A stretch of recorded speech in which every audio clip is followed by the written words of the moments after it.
assim, Evangelho de João, capítulo 11, é o quarto livro do Novo Testamento, a partir do verso 17, diz assim: chegando, pois, Jesus, viu que Lázaro estava sepultado já havia 4 dias.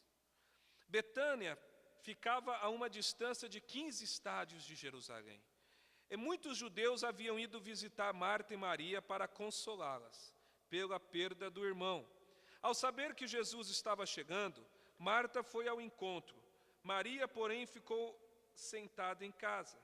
E Marta disse a Jesus: Senhor, se estivesse aqui, meu irmão não teria morrido. Mas sei que mesmo agora Deus te concederá tudo quanto lhe pedires. Feche os seus olhos, curva a sua cabeça por um instante.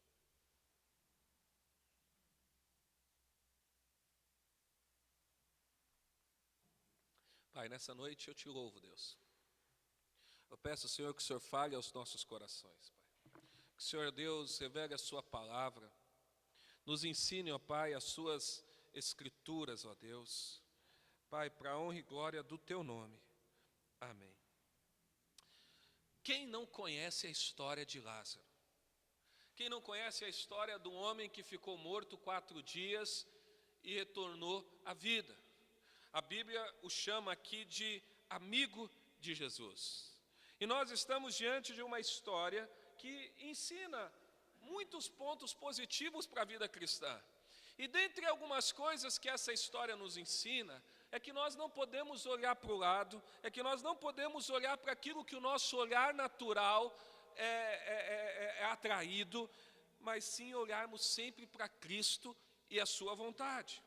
Então é o relato da morte de um amigo de Jesus, mostrando que desde o capítulo 11 do seu início, ela começa a contar uma história que é detalhada, porque ela diz quem era Lázaro, qual a cidade que Lázaro morava, quem era a família de Lázaro. Então a Bíblia começa já nos primeiros versículos do capítulo 11, mostrar que esse homem, ele estava doente, e que Jesus foi informado da sua doença, porque ele era quem Jesus o amava. Então a gente vê toda a apresentação desse amigo, a gente vê que Lázaro era da cidade de Betânia, irmão de Marta e Maria, irmão de Maria e Marta, local onde Jesus ia, frequentava. Alguns dizem que era o lugar onde Cristo se hospedava quando ele vinha para as festas. E uma das histórias que a Bíblia conta é que certa vez Jesus estava na casa dessa família e Maria estava aos pés de Jesus, ouvindo aquilo que Jesus falava, enquanto Marta era um pouco diferente no seu temperamento de Maria, estava limpando a casa, estava fazendo os serviços do lar, a ponto de Marta falar para Jesus: olha, não te incomodas de mim aqui, limpando a casa, e minha irmã aí sentada, e Jesus dizer: Marta, Maria escolheu a boa parte. Então era uma família conhecida de Jesus, que tinha Marta, que era agitada, e tinha Maria, que a Bíblia vai dizer no versículo 3, que era uma mulher de coração resignado ao Senhor. Olha o que a Bíblia diz. Versículo 2, Maria, cujo irmão Lázaro estava doente, era a mesma que derramara bálsamo perfumado sobre o Senhor e lhe enxugar os pés com os cabelos. Então a Bíblia diz que ele era irmão de Marta e irmão de Maria. Maria era uma mulher que tinha um profundo amor pelo Senhor. Maria era uma mulher que demonstrava total devoção a Deus. E nesse ato de derramar um unguento sobre os pés de Jesus, que não era algo barato naqueles dias, esse ato demonstra que Maria, ela tinha um amor sincero, um respeito, uma honra pelo nosso Senhor Jesus Cristo. Mas a Bíblia está relatando que o irmão dessas duas irmãs, o irmão de Marta e Maria, se encontrava doente. E diante da doença de um irmão, diante da doença de um parente, nós ficamos aflitos. Quem é que recebe a notícia de um irmão que está doente e fica tranquilo? Quem é que recebe a notícia de alguém que é próximo, que se encontra enfermo e fica à vontade? Que não ora, que não é cristão, que é cristão e que não ora? Todos nós, diante de uma notícia má, ou diante de uma notícia de alguém próximo a nós doente, nós recorremos ao Senhor para orar, para clamar, para pedir para o Senhor para trazer cura, para pedir para o Senhor para abençoar. E a enfermidade de Lázaro, embora a Bíblia não relata que enfermidade é essa, nós sabemos que era uma enfermidade mortal, porque Lázaro veio a morrer dessa enfermidade. Não havia vindo para efetivamente matar Lázaro, porque depois a gente vai ver que Jesus ressuscita Lázaro, mas era uma doença mortal.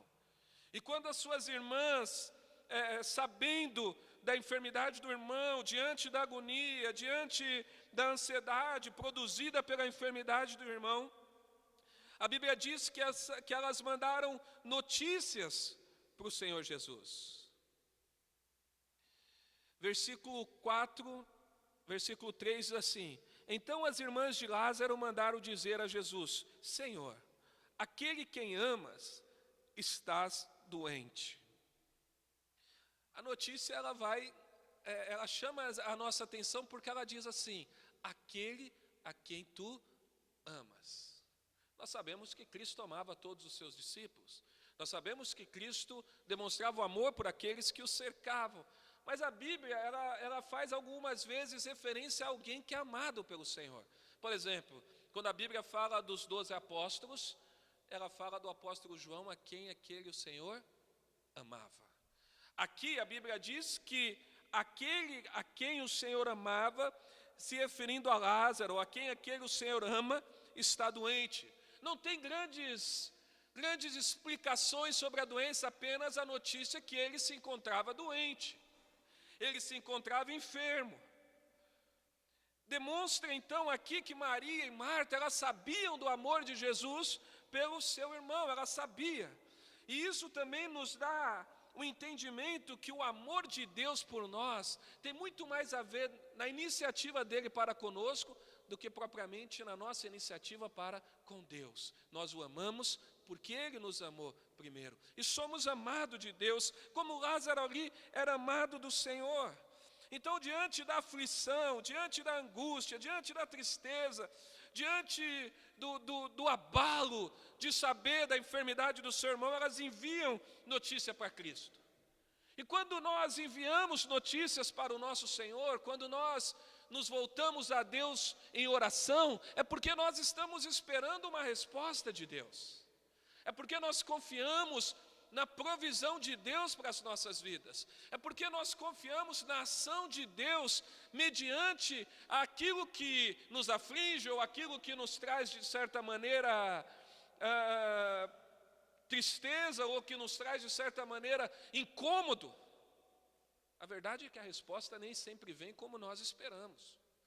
A resposta é que nós esperamos sempre é uma ação imediata de Deus. Nós sempre esperamos uma ação imediata do nosso Senhor. E às vezes Deus responde com não, às vezes Deus responde com espera, às vezes Deus nos dá a resposta que nós não entendemos. E o fato de não entender não significa que nós devemos parar de confiar, mas muito mais que a nossa confiança deve estar em Cristo Jesus. Então a gente vê que, embora Lázaro era amado de nosso Deus, isso não livrou ele de ter ficado doente. Quem se sente amado pelo Senhor aqui? Nós podemos ser amados por Deus, mas isso pode não representar, ou melhor, não representa uma certeza de que você não vai ficar enfermo. Isso não representa que você está com o corpo fechado para qualquer tipo de enfermidade. A verdade é que alguns, inclusive, vão ficar doentes. Porque é assim que é a vida, é igual para todos. Então, embora Cristo, Ele nos ame, Ele nos salvou, nós não estamos isentos de ficarmos doentes. Nesse quesito, todas as coisas são iguais. Mas eu e você podemos nos alegrar de saber que, embora ficamos doentes, nós não vamos sofrer a separação eterna de Deus. Embora nós ficamos doentes, nós não vamos sofrer a segunda morte. Embora podemos ficar doentes, nós sabemos que um dia nós estaremos com o Senhor e que não há nada nessa terra que possa nos impedir de estar com o Senhor um dia, porque Deus nos garantiu isso. Ele foi preparar lugar para nós. Então Lázaro, embora a Bíblia fala que ele era amado por Deus, a Bíblia diz que ele ficou enfermo. A Bíblia diz que Jesus recebeu a notícia de que Lázaro estava doente. Olha o versículo 4. Mas ao ouvir isso, Jesus disse: essa doença não é para a morte, mas para a glória de Deus, para que o Filho de Deus seja glorificado por meio dela. Imagine você, aqueles mensageiros enviados pelas irmãs para levar a notícia de que aquele a quem Jesus amava se encontrava doente. Jesus ouve o fato e ele diz: olha, essa doença não é para a morte, mas para a glória de Deus. Mas aqueles que haviam levado a mensagem sabiam que não era qualquer enfermidade, provavelmente, e era uma enfermidade mortal. Isso me leva ao entendimento que muitas vezes nós não vamos entender a razão pelo qual as coisas acontecem na nossa vida. Muitas vezes nós não vamos entender por que é que nós passamos por alguma coisa. Mas isso não significa que Deus não está no controle. Quando a adversidade, quando o problema, mesmo quando a enfermidade vem sobre as nossas vidas, mesmo quando acontecem coisas ruins conosco, e como acontece coisas ruins com a gente, isso não significa que Deus não nos ama, e nem significa que Deus não está no controle das coisas. Nós precisamos entender que aquele que ama o Senhor, todas as coisas contribuem para o bem, mesmo quando não há entendimento da nossa parte, por que aquilo está acontecendo. Jesus respondeu: olha, essa enfermidade não é para a morte. Cristo sabia que era uma enfermidade mortal, mas ele sabia que não seria o fim de Lázaro através dessa enfermidade. Você e eu nós precisamos entender que muitas vezes uma enfermidade, que muitas vezes uma luta, que muitas vezes uma tribulação, que muitas vezes uma adversidade, nada mais é do que uma oportunidade de Deus, no momento adverso, manifestar a glória dele nas nossas vidas. Então o fator de eu sofrer ou não, não é para mim estar satisfeito com Deus ou não, muito pelo contrário, é um fator que eu preciso saber, é uma oportunidade de Deus manifestar a sua providência. E providência de Deus é o envolvimento do Senhor com a criação dele. Quando Deus vem com a providência dele na nossa vida, na verdade ele está se envolvendo com a sua criação. Então, diante de algo que nós não entendemos, Deus pode estar vindo com a providência dele nas nossas vidas. É uma oportunidade de Deus manifestar a sua glória. Nós não vamos deixar de sofrer. No mundo tereis aflição. E sabe por que eu não fico todo domingo aqui pregando bênçãos de Deus? Eu sei que Deus abençoa, é porque nós somos filhos. E a consequência de nós sermos filhos é que o nosso pai, ele cuida dos filhos. Quem é o pai que não cuida do filho? Um bom pai cuida do seu filho. Deus é um bom pai que cuida dos seus filhos, é um bom pai que manifesta a sua providência, é um bom pai que age nas nossas vidas. Mas um bom pai fala não. Um bom pai faz diferente do que nós entendemos como ideal para o filho. Um bom pai ensina o filho. E às vezes a maneira de ensinar é corrigindo. Às vezes a maneira de ensinar é permitindo que certas situações aconteçam com o filho para que o filho amadureça. Quem nunca viu um filho insistir em um engano e você permitir que o filho, não que ele se machuque, mas que leve um susto, por exemplo? Lembrei-me da Júlia agora, quando era pequenininha. Ela tinha uma mania de ficar acendendo fósforo. Lembra, Júlia? E a gente sempre falava: Júlia, não mexe com fósforo. Quem mexe com... Tem até aquela brincadeira, né? Que mexe com fogo faz xixi na cama, né? Quem mexe com fósforo se machuca. Aí um dia ela, com aquele dedinho pequenininho, que a Júlia tem a mão pequena, que dedinho mais bonitinho, riscou o fósforo com o dedo na cabeça do palito. A hora que acendeu, o que aconteceu? Ela rasgou a goela, irmãos. Chorou, mas nunca mais precisou dar uma bronca. Às vezes Deus permite algumas situações para que nós aprendamos com ela, para que nós tenhamos anticorpos com as situações, para que nós entendamos que Deus está no controle, mesmo quando as coisas não acontecem como nós gostaríamos que acontecesse. Também nós podemos entender que todo o sofrimento de um servo de Deus, e aqui eu quero que você escute com os ouvidos espirituais, todo o sofrimento de um servo de Deus é para a glória de Deus. Você entende isso? É muito mais do que uma teologia que fala somente de prosperidade. É muito mais do que uma teologia que fala que você não vai sofrer. É uma teologia correta, bíblica, que diz que no nosso sofrimento Deus também é glorificado. Assim como nas coisas boas, aparentemente boas para nós, Deus é glorificado, no sofrimento de um servo de Deus também. Porque um servo de Deus, diante do sofrimento, ele recorre aos pés do Senhor.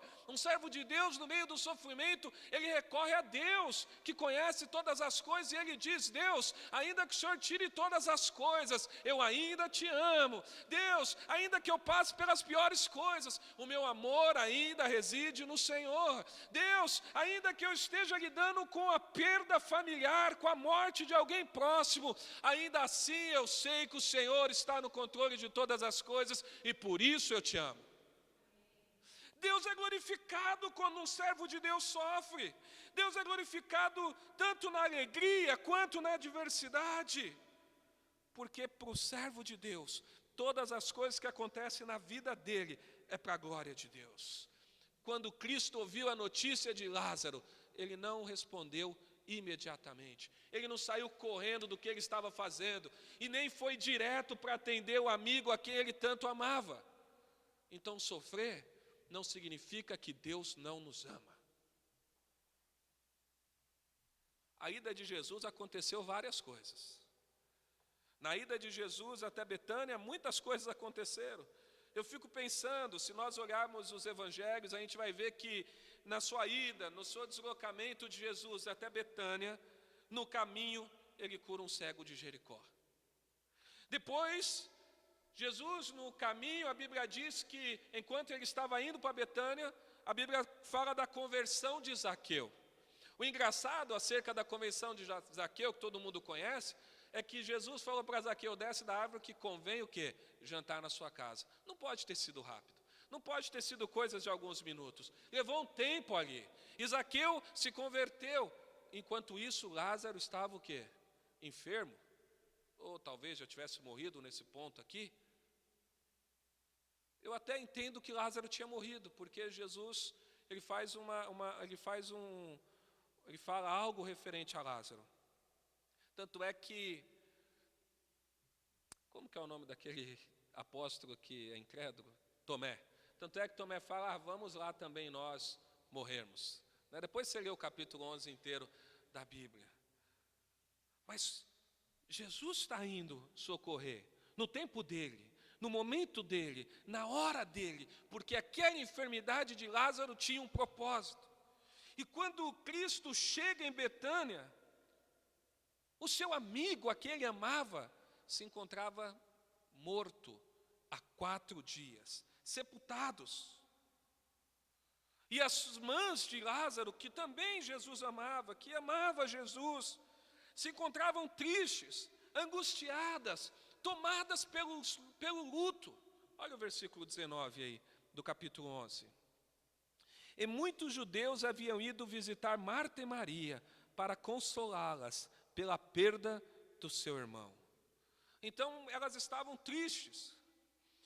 E muitas vezes nós ficamos tristes quando acontecem algumas coisas. Mas quando Marta, ela ouve falar de Jesus, ouve falar que o mestre chegou ali na aldeia, a Bíblia diz que ela sai correndo. O temperamento de Marta era um temperamento diferente. Marta era proativa. Marta era alguém que não ficava parado. Quando a gente lê as referências que fala de Marta, ela sempre está fazendo alguma coisa. Ela tinha um temperamento provavelmente mais agitado, inquieto, um temperamento de iniciativas. E quando ela ouviu falar de Jesus, ela sai e ela vai ao encontro de Jesus. E quando ela chega diante de Jesus, ela diz: Senhor, se o Senhor estivesse aqui, o meu irmão não tivesse morrido, se o meu irmão não havia morrido, ela mostra que ela cria no poder de Cristo, ela mostra que ela via em Cristo poder para curar o seu irmão, ela demonstra a fé. Mas ela demonstra só se o Senhor Jesus estivesse ali, ou se o Senhor Jesus tivesse mandado uma mensagem de cura e Lázaro teria sido curado. A fé dela tem um contorno de fé mesmo. Mas olha o que diz o versículo 23 comigo, irmãos. Versículo 23. E Jesus lhe respondeu: teu irmão ressuscitará. Cristo disse para ela: olha, não olhe para a morte do seu irmão. Olha, não olhe para a aflição. Não olhe para as coisas que estão em volta. Mas olha para o autor e consumador da fé. Quando nós estamos de luto, ou quando nós estamos tristes, ou quando nós estamos afligidos, nós desviamos o olhar do autor e consumador da fé e olhamos para as coisas naturais que nos cercam. Olhamos muitas vezes para o problema e para a dificuldade, e esquecemos que nós estamos diante do Criador de todas as coisas. Esquecemos que nós estamos diante daquele que pode confortar o nosso coração. Esquecemos que nós estamos diante daquele que prometeu morada eterna para nós. Esquecemos que nós estamos diante daquele que diz que vai enxugar todo o pranto do nosso rosto, para olhar somente o problema em si. E a fala de Jesus aqui, ela parece um pouco ambígua, né? Ela parece um pouco mais ampla do que Jesus estava dizendo. Jesus estava falando: Marta, teu irmão vai ressuscitar. E ela entendeu que sim, como qualquer pessoa entenderia, porque a fala era uma fala ampla. Jesus estava falando que ele ia ressuscitar aquele dia, mas ela fala: eu sei, Senhor, que no último dia meu irmão há de ressuscitar. Eu sei que naquele dia ele vai ressuscitar, porque todos os salvos vão ressuscitar. Nós precisamos aprender a olhar para Cristo, ao invés de ficarmos olhando à nossa volta. Muitas vezes, a gente insiste em olhar a adversidade. A gente é bom em olhar somente a adversidade. E Cristo, ele traz uma fala ampla para Marta, e Marta cita a ressurreição para todos os salvos no último dia. Marta demonstra que ela tem fé no Senhor, mas ela não entende o que Cristo está efetivamente falando com ela ali. Olha o versículo 24 ao 27. Então entra uma outra pessoa no meio do diálogo aí, ou entra uma outra pessoa na história, Maria. Então Maria fica sabendo que Jesus... Não, antes disso, Marta diz assim: mas sei que mesmo agora te considerará tudo quanto lhe pedires. Jesus respondeu: teu irmão ressuscitará. Disse-lhe Marta: sei que ele ressuscitará na ressurreição no último dia. Jesus declarou: eu sou a ressurreição e a vida. Quem crê em mim, mesmo que morra, viverá. E todo aquele que vive e crê em mim, jamais morrerás. Crê nisto. Então Cristo vira para Marta e fala, antes da Maria entrar na história aqui, ele vira para Marta e fala: olha, eu sou a ressurreição e eu sou a vida. Cristo está dizendo para Marta: Marta, eu sou o Logos, eu sou a palavra, eu sou o meio pelo qual todas as coisas foram feitas. Marta, eu sou o meio pelo qual tudo foi feito. A Bíblia diz que Jesus era o princípio, ele era o verbo era Deus, o verbo estava com Deus. Ele era a palavra de Deus. Por meio de Cristo todas as coisas foram feitas. Jesus está falando: eu sou a ressurreição, a vida. Eu sou o autor da vida. Você que se encontra aqui nessa noite, você está diante do autor e consumador da nossa fé. Você está diante do autor da vida. Você está diante de Cristo, que é a certeza para aqueles que creem. Todo aquele que crê tem uma certeza que um dia vai estar com o Senhor. Quem vive e crê no Senhor jamais morrerá.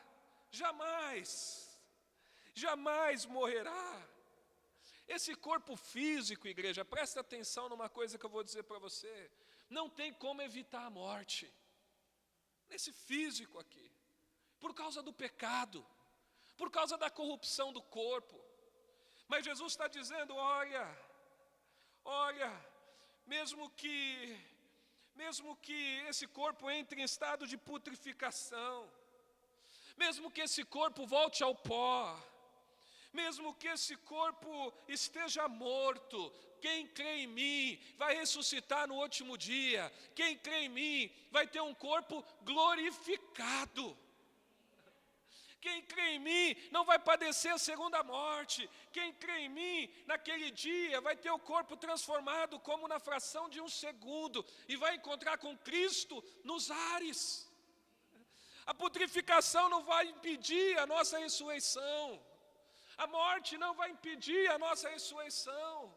Nada poderá impedir naquele dia de nós voltarmos à vida num corpo glorificado para habitar por toda a eternidade com o Senhor Jesus. Cristo disse: eu sou a ressurreição e a vida. Quem crê em mim, ainda que esteja morto, ressuscitará. Quem crê no Filho, a alma não morrerá eternamente. Morte aqui não é no sentido de apagar.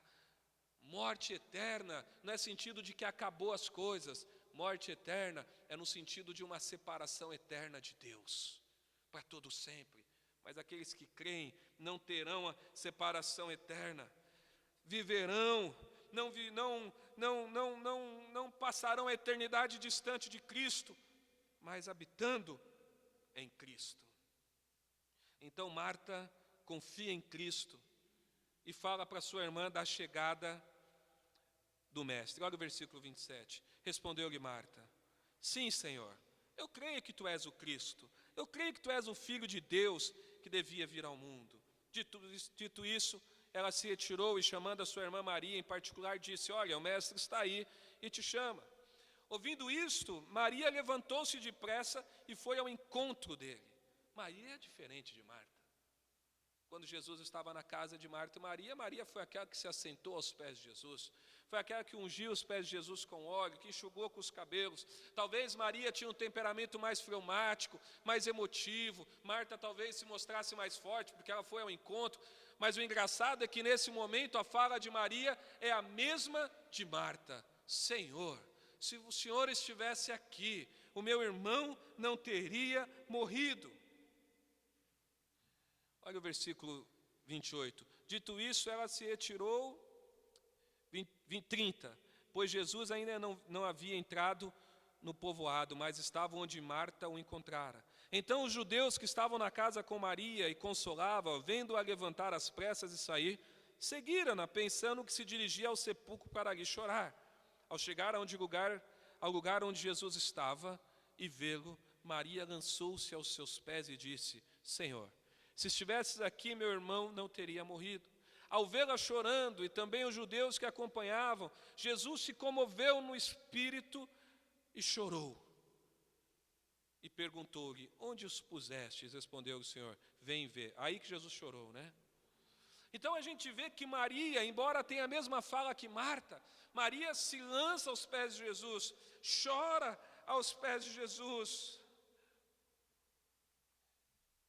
E quando nós somos tomados pelo sofrimento e aflição, nós somos tão envolvidos às vezes, que nós esquecemos que estamos diante de um Deus todo-poderoso.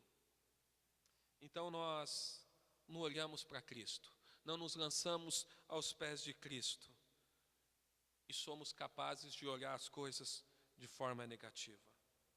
Somos capazes sim, de esboçar um pouco de fé, de dizer: Deus sabe de todas as coisas, mas no coração está profundamente abalado, a ponto de achar que pode ajudar Deus, a ponto de querer fazer coisas para ajudar o Senhor. Maria estava em prantos, sofrendo. Marta estava sofrendo, mas cada um reage de uma maneira diante do sofrimento. Marta de uma forma, Maria de outra. Mas a verdade é que, embora nossas ações sejam diferentes, todas elas têm que nos levar até Cristo. Como é que tem sido a sua ação diante do sofrimento? Como é que tem sido a sua atitude diante da adversidade? Você tem se lançado aos pés do Senhor, chorando ou não? Você tem se voltado para Deus, ou você tem murmurado? Ou você tem reclamado? Ou você tem blasfemado? Ou você tem dito: onde é que Deus está? Que Deus é esse que faz isso comigo? Ou você tem falado: aonde é que está o cuidado de Deus? Nós não entendemos por que é que Deus faz muitas coisas. Mas uma coisa nós temos que aprender. Nós temos que nos lançar aos pés do Senhor. Uma coisa nós temos que aprender. É o Senhor que guarda a nossa vida. Uma coisa nós temos que aprender. É o Senhor que age no nosso ser. É o Senhor que cuida das nossas vidas. E quando nós murmuramos, nós estamos dizendo que nós não acreditamos. Quando nós estamos murmurando, nós estamos dizendo, nós não confiamos na ação de Deus. Quando nós murmuramos, nós estamos dizendo, nós não estamos gostando do cuidado de Deus na nossa vida. Então, o que nós devemos fazer? Nos lançar aos pés de Jesus, chorar aos pés de Jesus, entender que mesmo que nós não sabemos a razão e nem o motivo dessas questões, ainda assim a nossa confiança está nele. Jesus se comoveu profundamente. E Jesus foi até o sepulcro. Olha o versículo 37 aqui. Diz assim, mas alguns disseram, será que ele que abriu os olhos ao cego não podia também ter evitado que este homem morresse? A gente pode até condenar uma pergunta dessa, né? Mas quem nunca perguntou, será que Deus que abençoou aquele irmão não podia ter me abençoado também? Será que Deus fez aquilo por aquele, não podia ter feito para mim também? Jesus, comovendo-se profundamente outra vez, foi ao sepulcro, que era uma gruta, com uma pedra na entrada, e disse, tirai a pedra. Jesus falou, olha, tirai a pedra. Então, disse Marta.